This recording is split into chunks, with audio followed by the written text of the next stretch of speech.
Hello, my name is Christopher Bearkland, and the case study I drew is Controlling Urban Crime, the Move to Community Policing. The issue out of this I've selected is whether we should really be involved in community policing at this point in this particular neighborhood, or we should be moving more towards crackdown policing. So the difference is that community policing in this scenario involves multiple departments working together to create units that best serve the community. So you give these police officers a very wide latitude.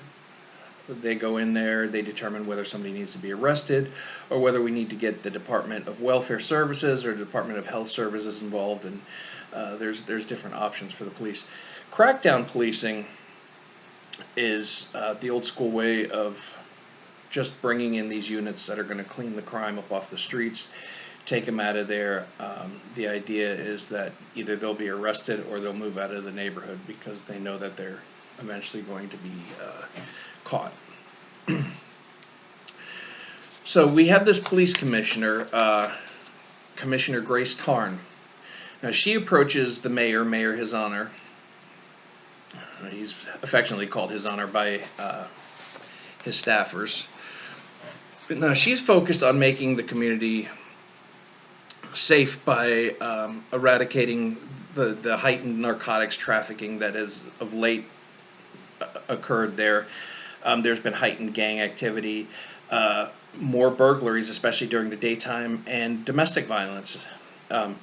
So her plan is to take three precincts, the three most crime-ridden precincts, and combine them into one, and create these community policing units that would go around and help the community. And as I said, they would be given wide latitude. They could choose to arrest these people if necessary, or to bring in other services, welfare services, or whatever is needed in these areas. They would all be given storefronts in their beats, where they would report to instead of being centralized like the rest of the police. Now, the issues that the mayor sees with this is that he's concerned with cleaning up the streets. He does like the idea, but he's afraid it's going to ruffle the feathers of his inner circle. He's also afraid that he's going to ruffle the old hardline cops. He needs them. Doesn't want to chase them off. He's afraid of the costs of this program. Other stakeholders involved in this are the Chief of Police, T.G. Singh. Now, the Chief of Police, he's trying to be compliant and not step on the toes of the commissioner, but it becomes known throughout this case that he actually wants to engage in crackdown policing. He wants to put together special crime units, go out there and crack down on the crime, arrest these people, get them off the streets, get them out of there. The police chief of staff, Captain Mann, he would have just liked to have been consulted prior to the commissioner bringing this to the mayor, because he's going to have to do all the legwork for this. He knows how difficult this kind of thing would be to get through a bureaucracy and to get it funded. Working for him is Lieutenant Gwen Wong. Now, her focus is really not specifically on this.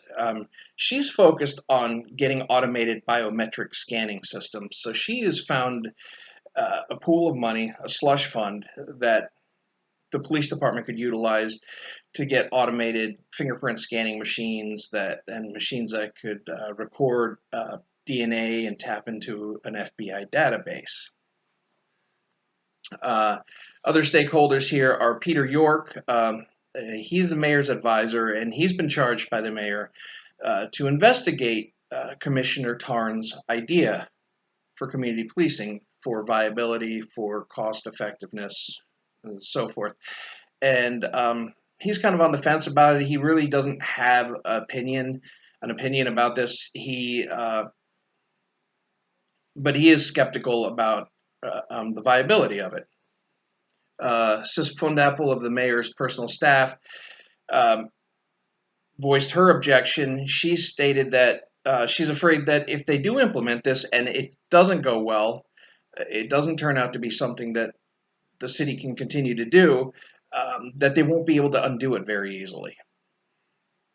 Uh, Arpad Gaspar, number two over the Department of Health, voiced their concern over who's going to be in charge of these units. So, you're going to have people from several different departments.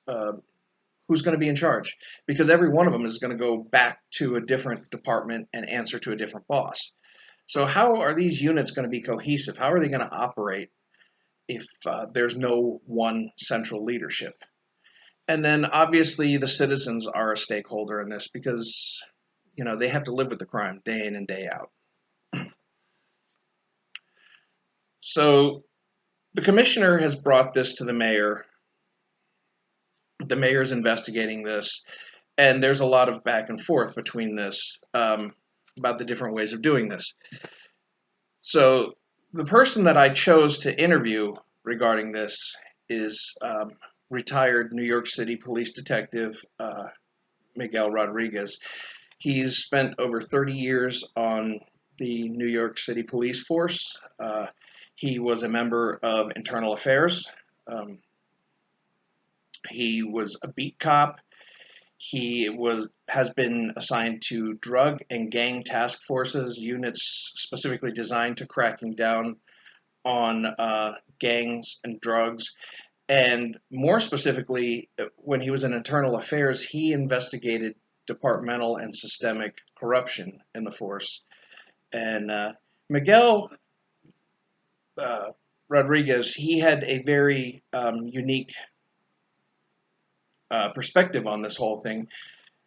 He brought to light to me some things that I didn't think of.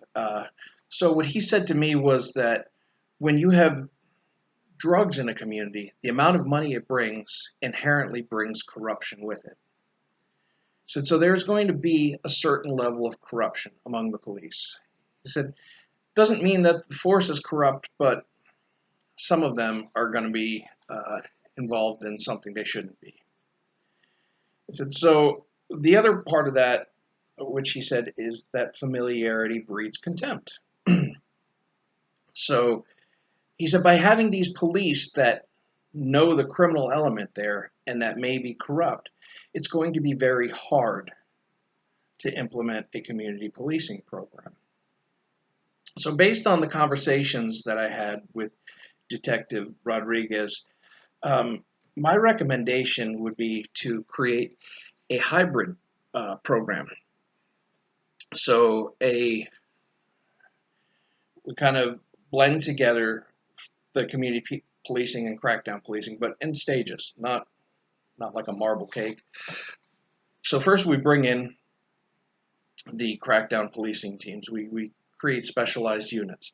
Now these inherently come with their own problems because specialized police forces, sometimes they tend to overlook areas that are not in their expertise. So if these guys are a drug task force, they may not bother with a burglary. So we would have to integrate these teams or train these teams to be involved in all aspects of policing.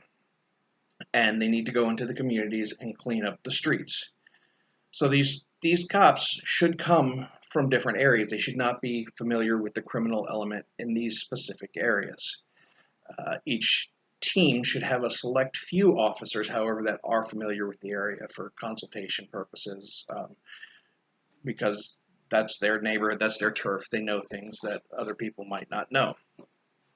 So as these units come through and start to clean up the crime from these areas, then we can start to create units, community policing units that are comprised of multi-departmental teams. So we can have the Department of Health Services, Department of Welfare Services, and whoever else is interested. Now, because we are still dealing with the law, and the police are probably the most fluent in the laws, it should be a police officer that is in charge of these teams on the streets. But that police officer and the teams should answer to a commission that is comprised of all the departments involved, so that all of the stakeholders have a say-so in this. Now, the costs of this can be offset by taking the money that Lieutenant Wong had identified for biometric scanning systems. So they can offset these costs by using that money right now to pay for the things that we need. Now, as the crimes start to clear up from the streets and we get these community policing in place, the communities become safe, they start to stabilize, we start to attract new businesses. This breathes new life into the community. People are safer, communities are safer, and we start to see tax revenue and different things start happening. More money starts coming in. And as one precinct starts to clean up, we make a stable community policing system there, then we move on to the next precinct that's most in need. And we start the process all over again with the crackdown policing, going in there, cleaning up the crime, then establishing the community policing. Now, as we do this and we move through these 3 precincts and we start to clean these precincts up and they start to stabilize a little bit more, the additional revenue that starts to be generated from this, we can start to develop a community policing effort in the rest of the area, the rest of this city. Now, once we have stabilized all of this and we have gotten these crime rates under control and everything has stabilized, then we can go back and start to discuss things like new biometric scanning equipment and checking for the viability of it. Right now, for them to implement something that keeps on record people's fingerprints, their DNA, that could potentially be hacked, is something that is potentially a pitfall, because it could be scandalous. The media, in this case study, the media got a hold of it and talked about how, a politician will be able to pull up somebody's biometric data just at their fingertips and so forth. So this is really a scandal that this city at the present time doesn't need to deal with. Let another city fight that battle first, one that's more stable, that doesn't have the crime problems that this one has. First, they need to worry about getting themselves more situated, stable. Once they get everything in order and they can ensure that there is no corruption in their midst, and they have a good platform with a policing, community policing program, then they can start moving on to bigger and better things like biometric scanning data. I look forward to all your comments on this. Thank you for giving me your time.